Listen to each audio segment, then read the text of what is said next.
everybody, welcome to another episode of Friends Talking Nerdy. This is Tim Jousma, and with me I've got... I'm Kim. Oh, you don't have anything else to say? Not this week. I mean, we don't have any house cleaning to do or anything like that. No wacky stories to bring up or anything like that. I mean, I could talk about an article I read about an old coworker who's suing my old management and how funny that was, but let's just go into something. Well, I've got a tweet out there right now. My name on Twitter is @KimTheGeek, and it's talking about what your favorite movie score is, and we're going to talk about that on a future episode. So if you have a favorite movie score, go find that tweet and reply to it, and let us know. We'll talk about those on a future episode. Yeah, it's @KimTheGeek. You can also leave your suggestions @FTNerdy. That's the show's Twitter handle as well. Sounds good. All right. So lately I've been reading a series. The name of the series is called Skulduggery Pleasant, and it's by an Irish author by the name of Derek Landy. Okay. This book series started in 2007. There's 12 books altogether. I am currently waiting on book 7 from the library. I've been getting it from the library. So it's been out for a while, but I only heard about it just a few months ago. And it's about a detective who is a skeleton and a teen girl who discovers that she can do magic, and they become detective partners and they go around solving mysteries. Okay. I mean, I think it's a fun series. It's appropriate probably for probably like age 10 to 13 and up. It's geared towards the YA audience. So I think a lot of kids who liked Harry Potter would probably like this because it deals with magic. It deals with kids learning how to be themselves and how to deal with some like adult issues, kind of how they did in Harry Potter. Well, what are you liking about the series so far? Well, I like the fact that one of the main characters is a strong female character, because the main character, Stephanie, aka Valkyrie, is she's confident in herself, and she gets things done. It's a very well written character, and I think the series, without spoiling everything, it deals with a lot of kind of grown up issues, but in a way that would make sense for younger readers. Well, what are some of your favorite parts of the series so far?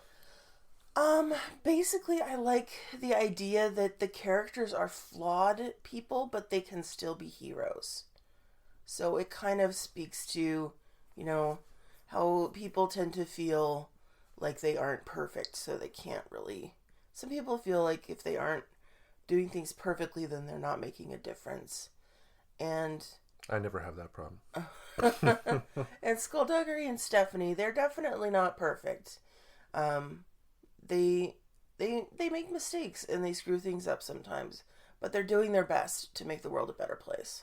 Nice. And I think that's a good message. What other books has the author done that I could potentially be familiar with? This is pretty much the main thing that he's done. Oh. Is this series of books. It was like his first foray into the publishing world, kind of like how, drawing another parallel to Harry Potter, kind of how J.K. Rowling basically, wrote this book, got it published, and then just exploded onto the scene. Yeah. Derek Landy hasn't exploded, but I think that these books are very good. And if your kid is into Harry Potter and needs something else to read, a new series to read, this is a good choice. Now, speaking of Harry Potter, will Christian, quote-unquote, parents in this country throw a fit over this series? Probably. Okay. Because it involves magic. Yeah.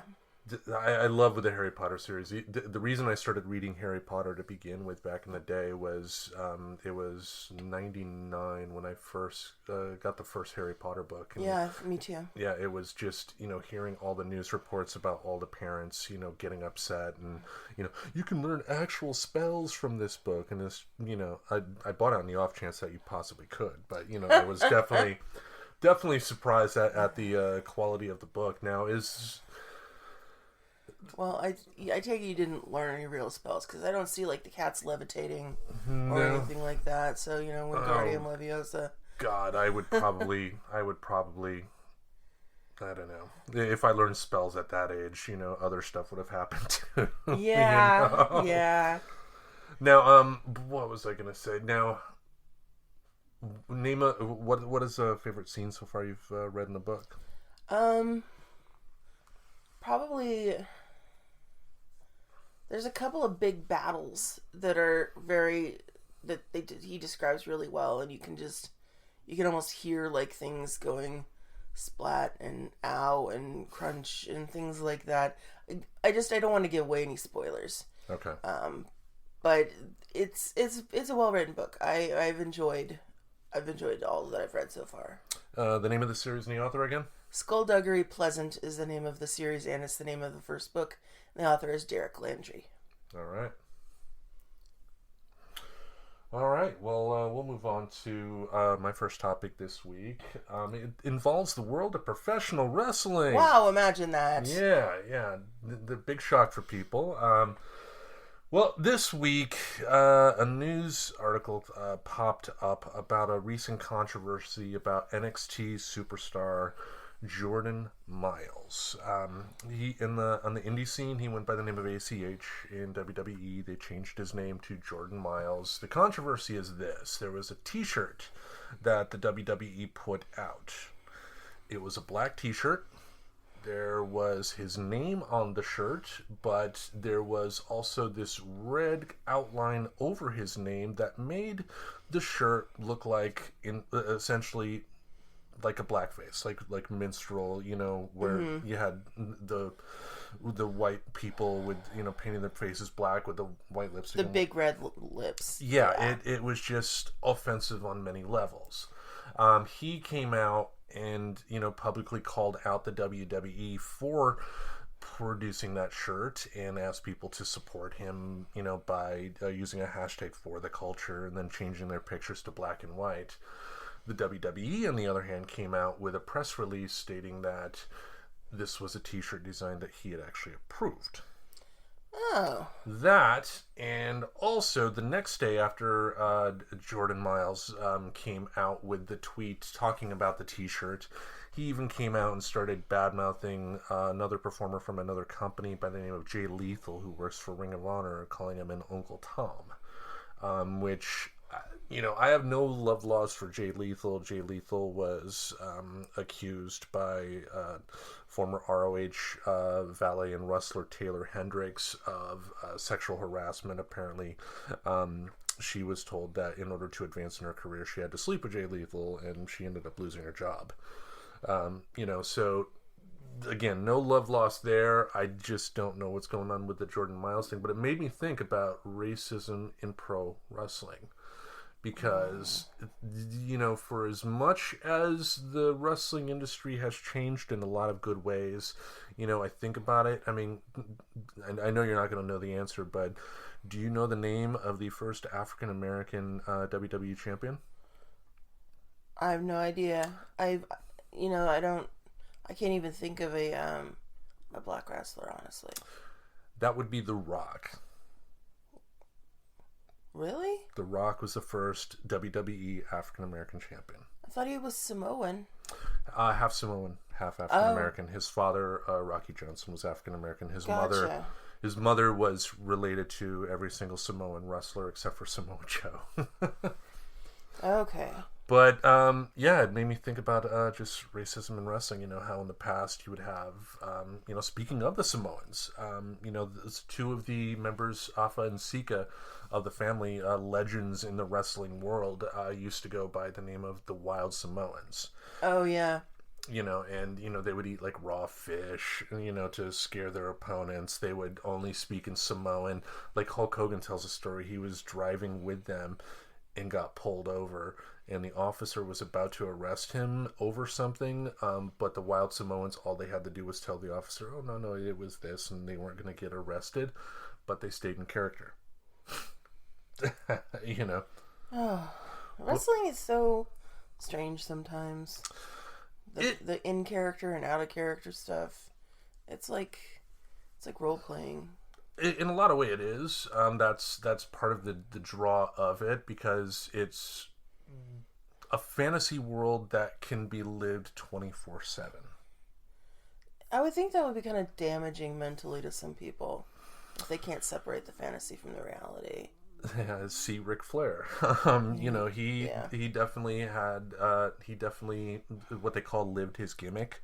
The gimmick is his character, and you know he brought himself to financial ruin many times over by just overspending to be the Nature Boy character. But the T-shirt controversy. When I told you about it, did you have any thoughts about it? Well, I looked at the T-shirt and I was just kind of like, it's, if you don't really know anything about like the whole kind of history of blackface and minstrel shows and things like that, you probably wouldn't get it. Like, probably, depending on the kid, an average teenager might look at that shirt and be like, I don't get it. But contrary to what the WWE said, I don't believe for a second that, you know, they don't have many levels upon many levels of quality control to have somebody take a look at a design like that and say, maybe we shouldn't put this out. Yeah, I mean, if my first reaction when I look at it is to go, yeah, I don't think that was a good choice. And I'm, you know, not a wrestling fan. I don't know the history behind the shirt, why they would even do that. I would think I would just be looking at it going, yeah, I mean, if the color background was anything other than red, then it would just be like, oh, it's a wrestler's name on a shirt with kind of a weird shaped background. Yeah, and the reason the red was shaped the way it was, I guess his character, one of the catchphrases the announcers like to say about him is that he has smiles for miles. So the red mark on the T-shirt, you know, looking like a smile was almost there intentionally.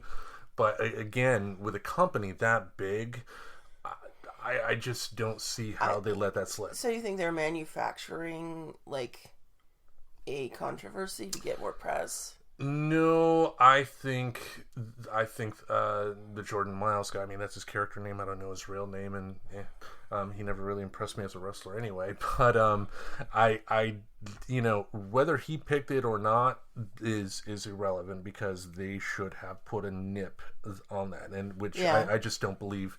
I just don't believe that Jordan was the one responsible for this. I think the WWE should have. Even if Jordan was the one who said, you know, I approve this design, only to come back and, you know, try to shame the WWE after the fact, there should have been somebody that should have said, no, we're not doing this. Yeah.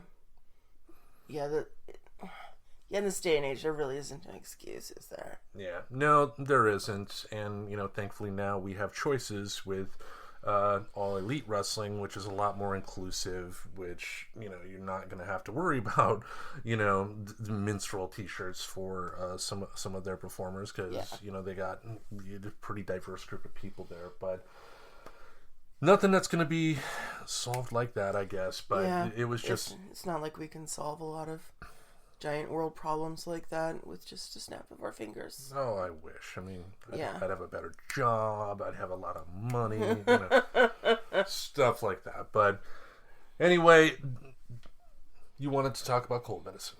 I do, because it's that season, and I've recently had to buy cold medicine, and I just am like realizing, you know, it's not so hard for me to buy cold medicine, because I know about these things. I understand what the drugs are and what they do, things like that. But for the average person going into the cold medicine aisle, especially if you're in the throes of a cold, oh my goodness, it's overwhelming. There's a lot of products out there. A lot of them are the same, and a lot of them are just slightly different than the others. So I kind of wanted to give people like a quick and dirty sort of tutorial about cold medicines before you get that cold.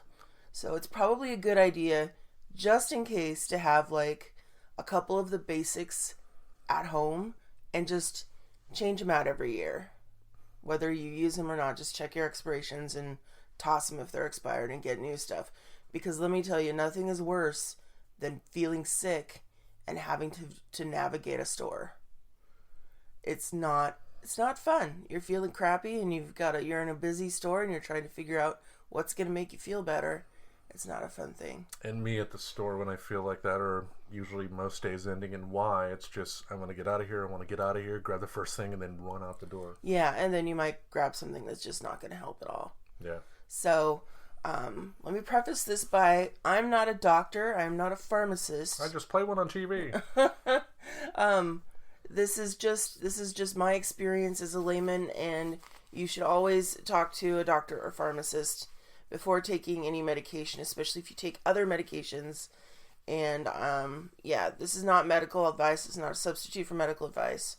That sort of thing. These are just my experiences. Yeah, if you're coming to Friends Talking Nerdy for medical advice, get some help. Yeah, you got some issues. So like the basic ingredients in most cold medicine is going to be a pain reliever, something to help with the mucus, something to help with a cough, and then depending on if it's a day or night formulation, something to help you sleep. Okay. So the basic pain reliever in pretty much all cold medicine is acetaminophen, also known as Tylenol. And Tylenol is great to have in cold medicine because it helps with any pain you've got from coughing, like any throat pain, any body aches if you've got the flu, that sort of thing. It helps bring your fever down. But the thing is it's in like every cold medicine, so you have to keep an eye on how much you're taking. Mm-hmm. So a lot of times what I do, because when you've got a cold, you're pretty foggy anyway, you don't feel good. Use the note app in your phone and write down the time and the date and what you took. And that way you can keep track of when you took stuff so you don't end up overdosing yourself accidentally. So the limit for acetaminophen per day is 4,000 milligrams, also known as 4 grams per day for a healthy adult human. If you are, and keep in mind too, everything I'm saying is for adults. If you have a kid, you need to talk to your doctor or pharmacist before you give them cold medicine. You absolutely have to do that. But acetaminophen, adult, healthy liver, 4,000 milligrams a day. And like I said, it's pretty easy to overdose on acetaminophen if you're not paying attention, especially if you take like cold medicine and you're like, oh man, but my head really hurts. And you toss in a couple tablets of acetaminophen as well. It's pretty easy to get to that limit. So you gotta watch yourself. Okay. So the other main ingredient is a lot of times is guaifenesin, and that's the main ingredient in Mucinex. And what it does is it thins and loosens mucus. So it helps you get the mucus out. Basically it helps, so if you cough, it pushes it out. Right. Guaifenesin can be great, but honestly it has a pretty terrible side effect in some people, where it makes your body odor and your excretions smell really foul. Like, basically like guaifenesin. It's a weird side effect. I end up getting it, so I don't like to take guaifenesin very often. Okay. I only do it if I'm really desperate to get stuff out. Well, thankfully that didn't happen this past week. Yeah, actually it did. You just didn't notice. Thank God. Okay, so and then decongestant. The decongestant, what it does is it dries everything up. And the main decongestants out there are phenylephrine and pseudoephedrine, which are the active ingredients in Sudafed, and it's going to be one or the other. The difference is pseudoephedrine it's also a main ingredient in meth. And so because of that, in some states it's now prescription only. In every state that it's not prescription only, it's going to be behind the counter, which means if you need pseudoephedrine, you need to go to the pharmacy during the hours that the actual pharmacy is open, because the regular person behind the counter can't sell you pseudoephedrine. If you buy pseudoephedrine at the pharmacy, I know this for fact in Washington, you have to show your driver's license, and they're going to look you up and put you in their registry books, because that's the law. That's going to be pretty much the same pretty much anywhere, maybe the South, but we know the South is pretty backwards. In a lot of states in the South now, actually, it's prescription only. Okay. In Oregon, it's prescription only.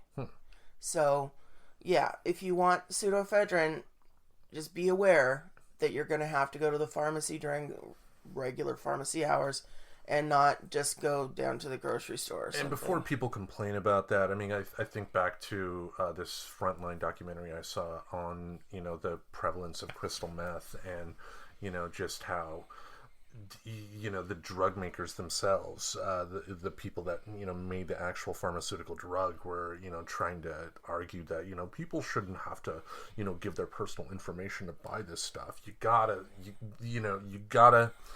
I would much rather present my ID and have to buy it the way you described it, whether it's in Oregon through prescription or here over the counter with presenting your ID, because crystal meth is no joke. I think that's probably the only drug I would have no problem with being banned permanently, just because that's you take. I believe they said you take it once and it permanently affects your brain pattern for the rest of your life. It can permanently affect your brain. Yeah, and that's why it's so difficult to get off of meth once you get addicted to it. Mm-hmm. And a lot of people do get addicted to it within the first couple of times. Yeah, it's not. Yeah, meth is not a joke.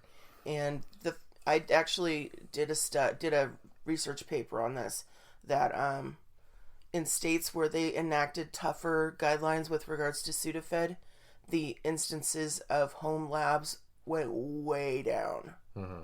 So, yeah, when people can't get hold of it as easily, they aren't basically they aren't basically destroying rental houses and motel rooms and just all kinds of random places with meth labs, because meth labs are incredibly toxic. Yeah. Incredibly toxic. And if you've seen Breaking Bad. Yeah. Yeah. So the other decongestant that is not pseudoephedrine is phenylephrine. It's similar but not the same. It, in my opinion, doesn't work as well. So that one you don't need to show your ID to buy. It's going to be in pretty much most of the cold medicines. It's just it's just probably not going to work as well. And so then when it doesn't work as well, then you're like, oh, maybe I need to take more. And that's not the answer either. Mm-hmm. So, because sometimes, it's just choose your battles. I mean, if you're in Oregon, you'll have to get a prescription for the pseudoephedrine if you need a decongestant, or you can just drive over to Vancouver and bring your ID.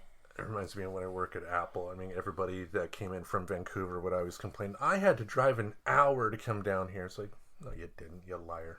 Well, it depends on the traffic. Yeah. Anyway, so the other main ingredient in cold medicine is called dextromethorphan. It's the DM in Robitussin DM.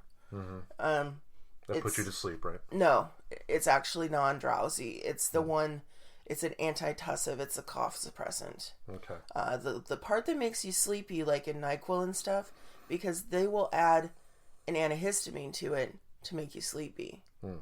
And the antihistamine they usually add is either diphenhydramine, which is Benadryl, or what's it called, doxylamine, which is the active ingredient Unisom.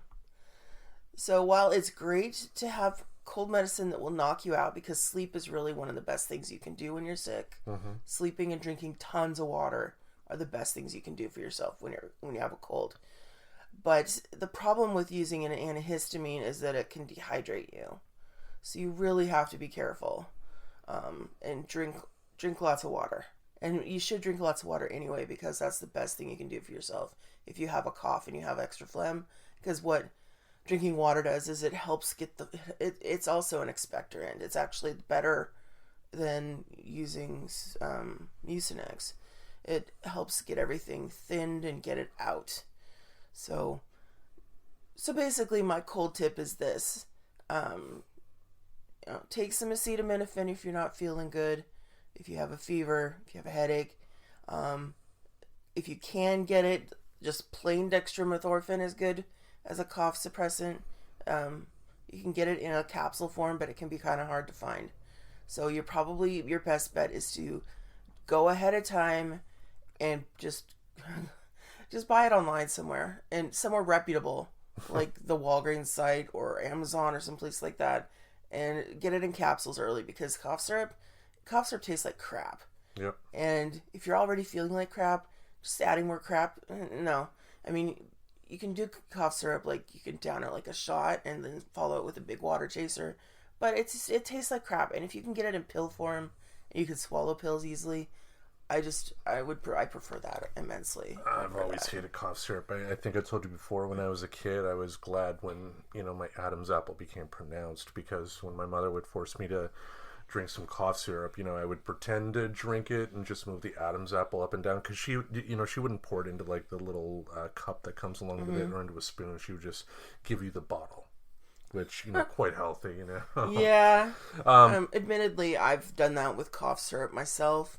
But just giving it to a kid though. Yeah. Yeah, I just chugged it straight from the bottle. But yeah, I really don't like cough syrup at all. I don't like the taste. It just yuck. Yeah. It's just gross. So keep in mind, all the products I just mentioned, they're all over the counter. You can find them online at any reputable pharmacy website. You can find them in the stores. Don't buy it from a guy in the corner. Yeah. But yeah, definitely it's a good idea just to get like maybe one or two things in.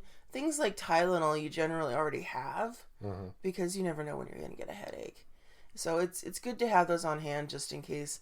And if you have a really terrible cough, there are prescription meds that will help with cough, but I'm not going to go into those because they're prescription meds. You can't just walk into the store and get them. All right. Yeah. Just take care of yourself, and hopefully you won't get the crappy cold that I just got over. But if you do have a cold, remember, Friends Talking Nerd is available on all your favorite podcasting outlets. Listen to our wonderful voices. Oh, and if you have a cold too, sometimes, I know this is true of me, you just don't feel like eating. And you really have to make sure that you're giving yourself fuel to fight the cold. So even if you don't feel hungry, make yourself eat something.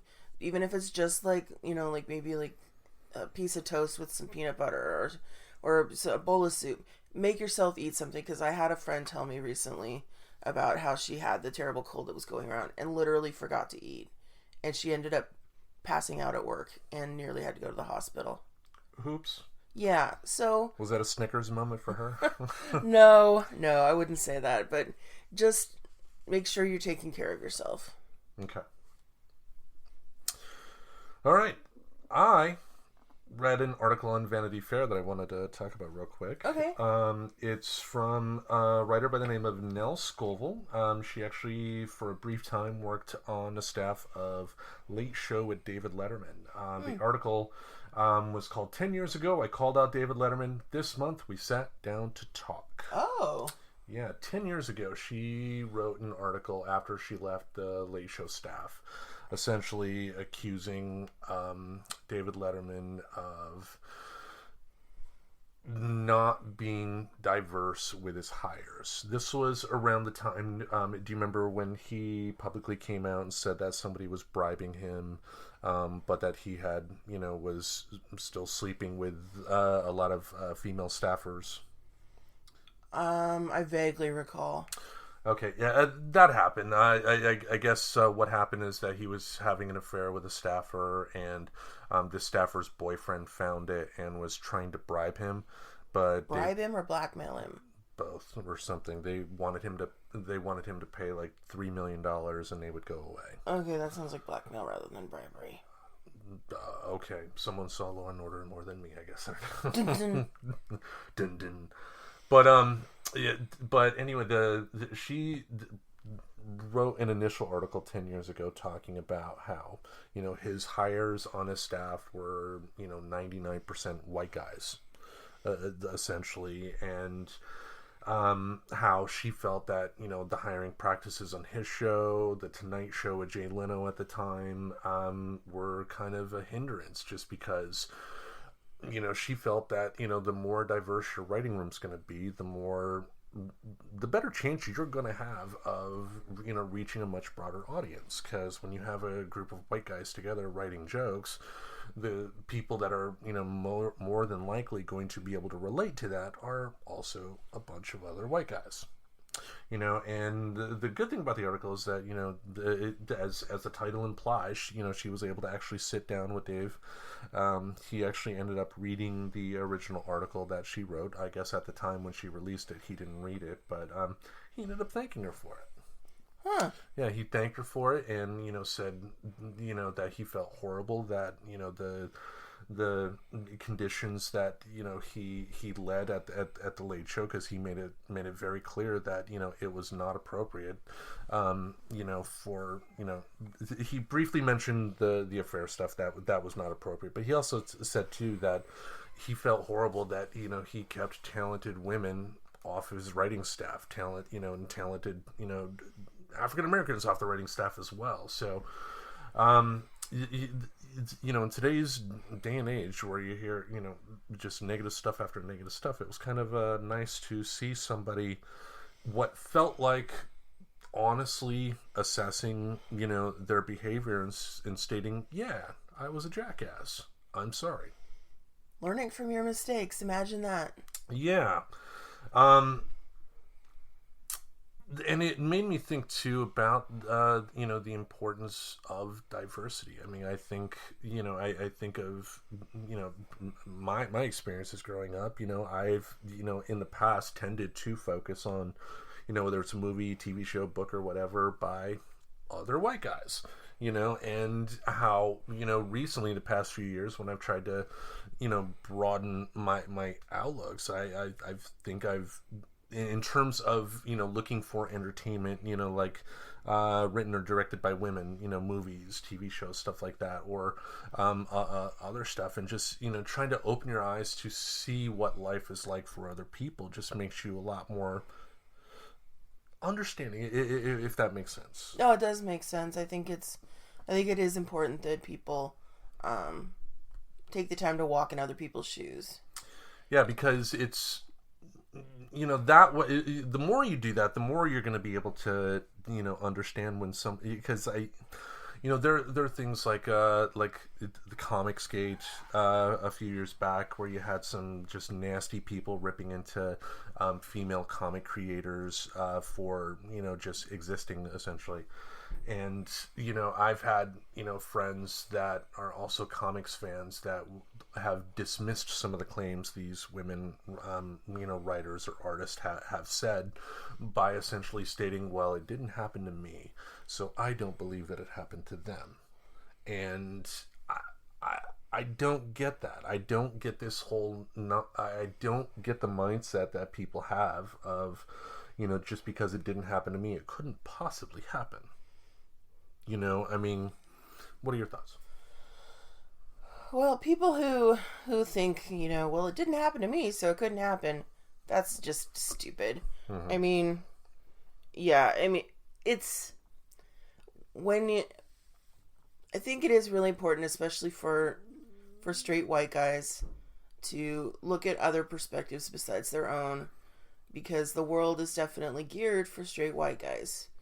Straight white guys don't have to go places at night and worry about being attacked in the parking lot. Straight white guys don't have to worry about people mocking you or making fun of you because you have short hair as a woman, or that sort of thing. So taking the time to try to understand other people and their perspectives, it just makes you a better person. It makes you more compassionate. It makes you more understanding. I think it just overall leads to a better world if we're taking the time to try and understand other people's experience. And if you can't understand it, at least just be compassionate enough to just let people live their lives and not give them crap about it. Don't tease the newly trans person who's brave enough to go out in public for the first time dressed as a woman. Don't make fun of them because they might not be passing. Mm-hmm. Just be a kind human. Yeah.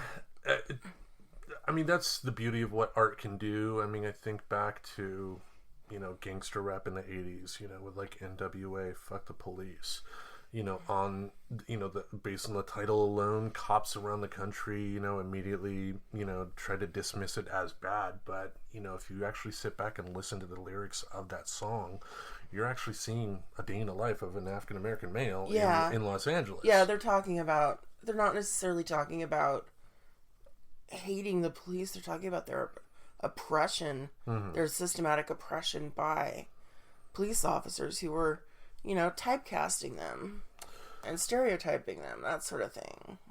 Yeah, and that's the importance, I guess, of having those diverse voices, plus the benefit of that as well is that you're going to have less chance of, when it comes to a comedy show at least, of, humor that, is there to simply strike down people, what you mentioned in terms of making fun. I mean, as I've said before, I think humor can go very, very, very dark, but still have a positive intent. I don't think humor has to be, like an episode of Full House, my old Standby reference there. It can be dark. You can say vile stuff while still not necessarily hitting people down, like the Dave Chappelle, the special that was on Netflix a few weeks back. So anyway, that is that for that article. So we're going to go to our album spotlight. Yay! Album spotlight for this week is the Motorhead album called Sacrifice from 1995. What did you think of the album? I liked it. It was so far the most enjoyable of your picks for me. I mean, being blunt, but it's true. I'm not a huge fan of country music, not a huge fan of the Rolling Stones, and I found this album overall pretty much enjoyable. Nice. All right, the album was released in 1995. Motorhead, in a lot of ways, they're like the metal version of the Ramones, in the sense that they're massively influential. They've inspired a lot of bands out there, but when it comes to their album sales, when they were still an active band, they didn't really blow up the charts. I think that's a pretty good comparison. Yeah. Yeah.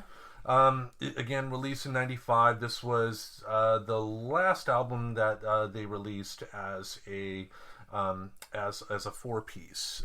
Normally, for the most part throughout their history, Motorhead has been a trio with Lemmy as the lead bass player and the lead singer, but they still had an additional guitar player, Michael Burston, who ended up only playing guitar for a couple songs on this, but he had been with the band for a few previous albums. But apart from the two songs on this album, he was gone. But this is actually this album was the first introduction essentially I had to Motorhead back in the day. But let's do what we do. We'll go through track by track and kind of talk about some of the songs here. Sounds good. Track 1, Sacrifice.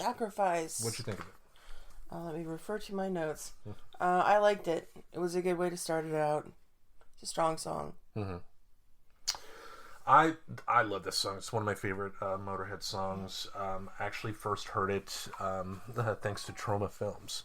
I bought the DVD for Cannibal the Musical. That was Trey Parker and Matt Stone's first movie that they put out. It's a musical based on the life of Alfred Packer, America's first convicted cannibal. Sounds delightful. It actually is. It's got some really great songs. But before the movie started, Troma, on their DVDs, they like to pack as much stuff as they can on there. It's not like just the movie or a director's commentary. They got a lot of bonus features based on all their other films. So when you buy a Troma DVD, you're getting your money's worth of content. But one of the things they had was a short little video that I ended up showing you that's on YouTube. Essentially, it's like a greatest hits collection of Troma movies set to the song Sacrifice from Motorhead. Because actually, there was a film that Troma did called Romeo and Juliet, which was James Gunn's first movie. He wrote that. Lemmy, Romeo and Juliet. Lemmy was the narrator. Oh. Huh. Yeah. So, the song Sacrifice to me sounds like a Sherman tank. It just is intense, balls to the wall, fast. type of song. It actually was a great influence on my second book as well, because every time I heard this song, I could just picture some religious figure kind of, urging his congregation to, rise up, sacrifice for the greater good type of deal. And, I really... it's just a really good, intense song. And I love the guitar solo, too, because Lemmy is Lemmy with his bass, he's unique, because most bass players, they kind of pluck their strings when they're playing. He plays his with a pick, and essentially Motorhead doesn't have a lead guitarist per se. They have a lead bass player, and the lead guitar player will essentially fill in the breaks.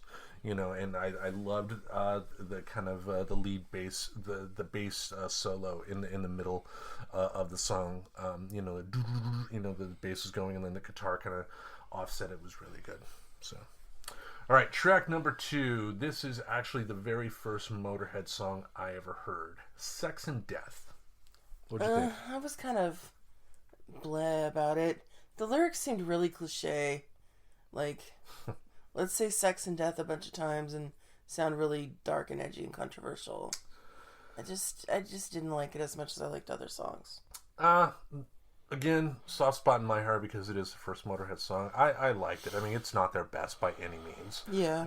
But for a goofy, 2-minute plus song, nice, and it's nice, fast, intense. I loved Lemmy's bit, show him your guitar, and the guitar does a little bit of a solo there. We ain't gonna give it up long as we got breath. Sex and death. The answer to life's mystery is simple and direct. Sex and death. The lyrics, again, not the best. Yeah. But it's goofy fun. That's true. Yeah, that's the way I saw it. All right, the next one. Over Your Shoulder, I thought was kind of plodding. Doesn't have the groove that the other songs have. The great thing about Motorhead is that they do have, in their best songs, kind of a groove to where your body's moving when you're listening to it. You didn't think this had a groove? I didn't care. Because I liked it. Because I kind of liked that. The bass in it was kind of like dun dun dun dun dun dun. It was that chugga chugga choo choo kind of bass. Yeah. I liked it. I like this one better than I liked the previous song. Okay. The next song after that, War for War.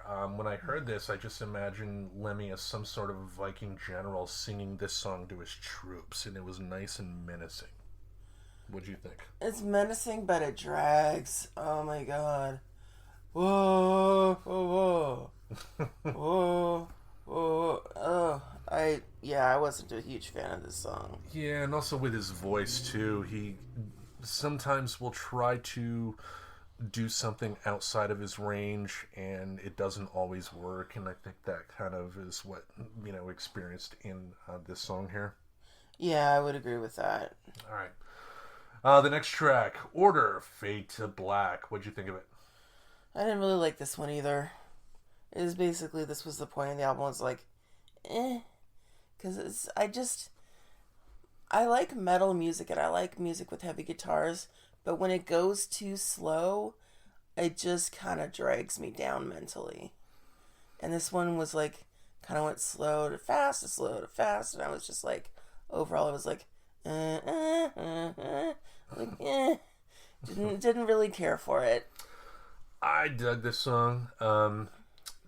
To me, the measure of a good song is would it play well in an action movie. And Okay. I think this song would be perfect for a great action movie, because especially the fast parts of the song, I could just imagine like a car chase happening and a shootout while people are driving their cars and whatnot. And the slow parts of the song that you mentioned, I like Lemmy is essentially screaming, during the slow parts of the song, and just his vocal delivery in this, I really dug. It's not my favorite from the album, but it's one of my favorites, if that makes sense. That makes sense. Mm-hmm. I don't agree with you, but it makes sense. Okay. All right, next one. The song Dogface Boy. Great groove on the song. When my kids were little, I used to call this song Buttface Boy. Buttface boy. Yeah, kind of nice rhyme, but they like it. What'd you think of the song? I like the song. The song was okay. It wasn't like my favorite song on the album, but it was okay. Okay. Yeah, but again, pretty simple. It's not their most mind-blowing greatest song ever type of deal. It's not Ace of Spades, but, for a nice short track, you got a nice groove to it. It goes fast, and, it's a nice up-tempo deal. Again, your body's moving when you're listening to this song. All right, the next track. I would say for me, this is probably the worst track on the album. All Gone to Hell. It had a nice riff, but just the lyrics. Oof. Yeah, I would agree with you on that one. Yeah, it had good music, not so great lyrics. Okay. The next song from there, Make 'Em Blind. Slow start. Once the tempo picks up about halfway through, it starts getting really good at that point. But I think the fact that it felt like an effort to get to that good part kind of detracts from the song. What do you think? Yeah, I'm not a big fan of songs that kind of take a while to get going, because then once they get to the point where they're going, they're ending. Yeah. I just feel like just start strong and keep going strong. Yeah. All right, another one that I actually loved, called "Don't Waste Your Time." I like this one too. It sounds kind of rockabilly at times. I love, yeah, there's a honky-tonk piano in it, and I pictured this song as in like the it's like at the halfway point of a Satanic Surf Club movie. Like the old, like Annette Funicello and Frankie Avalon surf movies from the 50s. Yeah. If there was like an evil version of that, you would have Motorhead playing and all the kids would be dancing and, Hail Satan type of deal. And... No, see, I pictured it completely different. I was thinking that this would be good for a scene, for like kind of like an alternative saloon bar, like a Western saloon where they're like, people are like turning and smashing bottles on each other's heads, and there's like tables flipping over and people jumping down from the balcony above and sliding across the bar and that sort of thing. Can you see that too? I can. I mean, and the piano definitely adds to that. Yeah, the sax was a bit much. They threw in. I was down with the piano, but then they threw in like some saxophone. I was like, okay, so the saxophone. You didn't need the saxophone. The saxophone was just no. I didn't need it. Okay. All right, the next track from there, In Another Time, starts off nice and chunky. The tension builds up like a car chase in an action movie, and some more buzzsaw bass action. What'd you think of it? I wasn't real impressed with this one. My whole entire comment was meh. Because I make notes on this stuff, and my comment was meh. Okay. All right, and the last track on the album, Out of the Sun. What'd you think? I liked this one. The lyrics were a little odd. They kind of reminded me of Led Zeppelin in a way. Because Led Zeppelin wrote some songs where the lyrics sounded like... Well, the lyrics sounded like this. The lyrics were basically talking about the Lord of the Rings novels by Tolkien. Mm-hmm. And I actually looked up the lyrics on this one, and it does sound like he's kind of talking about like wizards and things like that. Yeah, which is usually topics that he doesn't really talk about. He didn't really talk about in his lyrics for other songs. Which I thought was kind of odd. It was like, yeah, what's with the like Tolkien lyrics? For me, I did have this was another song that had that Viking general type of feel. Felt like he was, leading an army to war by, pumping them up with this song. Yeah. It had a much better build to it than the Make 'Em Blind earlier in the album. Yeah, it was much better than Make 'Em Blind. Yeah, it's another one of those kind of slow starts to, the intense fast finish. But yeah, it was a good song. But did you have one particular favorite song off the album? It was probably my favorite was probably Don't Waste Your Time. I found that one's kind of sticking in my head afterwards. Sometimes you listen to an album and then you just walk around the rest of the day kind of humming something. That was the one that was in my head, but I still think the sax was too much. Okay. For me, my favorite is probably going to be Sacrifice, the title track, the opening track. Just, for, not only for the inspiration it gave me in my writing, but just one of their best songs, period. Yeah. I would rank this up there with Ace of Spades. Oh, wow. Not as good as Ace of Spades. Ace of Spades is their pinnacle Yeah, of that's songwriting. their, like, 1 in a million song right there. But overall, definitely recommend checking out the album. Again, it's Sacrifice from Motorhead. They released it in 1995. Lots of good stuff on there. But that's my album choice for this week. What are we going to look forward to next week? Okay, so I was really debating on a couple of things. And I decided to go for something completely different. So this album is by a band that I really love. The name of the band is Sebado, and they're a little obscure. Probably not a lot of people know about them. One of the members was one of the founding members of Dinosaur Jr. And so the band is Sebado, and the name of the album is Bake Sale. So the album Bake Sale, I realized as I was looking it up online, it comes in a remastered version. And we're not going to talk about the remastered version because it has like 40 tracks. So I'll let you know, Tim, what track to stop at when you're listening to this, because I'm going by the original album, which was, I think, only 11 or 12 tracks. So, yeah, I see him looking at it right now on his iPad, just going, "Oh God, what are you making me listen to?" No, I'm trying to find it. Period. It's on Spotify. I checked already. So, yeah. Sebado's one of my favorite bands. I discovered them when I was in college at OSU and working at the radio station there, which is KBVR, and it's still kicking, still around. You can look them up online. But yeah, I really like this album, and I hope that you do too. I don't know if you will, but I hope you do. And if you don't listen. No, I'm kidding. All right, so with that, we will see you next week. And don't forget to find my tweet about movie scores. And yeah. What's your Twitter handle again? Kim the Geek.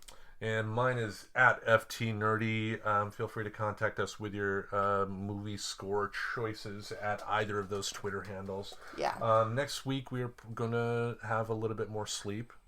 Yeah. This time. Yeah, we're both, it's been kind of a weird week with work and being sick. Yeah. But, or just having general insomnia like me.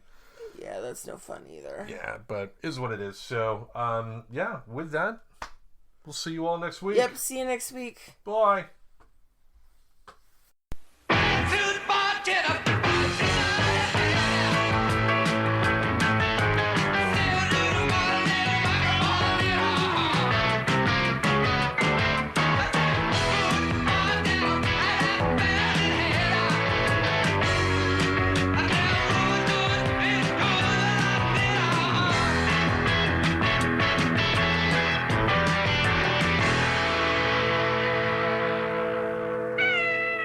Subscribe to Friends Talking Nerdy on iTunes, the Google Play Music Store, as well as Spotify. Remember to support Friends Talking Nerdy on Patreon. Goodbye, darling.